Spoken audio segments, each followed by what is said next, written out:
Жылзай әпше, алла берса мен жақында күйеуге кетемін. Айналайын, Соған дайындықпен келдім. Сіз енді сонша жылдық тәжірибесі бар тұрмыстағы. Әпкем, сіз маған әпкелік ақылыңыз айтыңызшы. Қалай күйеумен, енемен тату-тәтті өмір сүретін де? Ол былай Гүлмиражан, оның дым қиындығы жоқ. Ең бастысы күйеуіңе әй деме. Жаным, айналайын, отағасы деп бәр тамағын уақытысымен дайындап қой. Енеңді сүй, енеңді сүйсең, күйеуің сені сүйеді. Айналайын, мен бетіңе айтайын. Одан кейін әшейіннен әшейін көшеде жүрме. Әшейін бір жерде отырып, уақытыңды өткізбей, үйде бол. Тамағың бәрі дайын болсын. Түсінің ғой? Қазір бір минут. Әй, не? Осы мен неме? Кастрюлькені қазанда далаға арқалап кетем ба осы, өздерің жылтып жей берсеңдерші.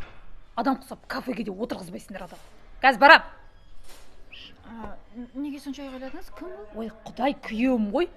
Соны түсіндің ғой, Сен неге сондайсың?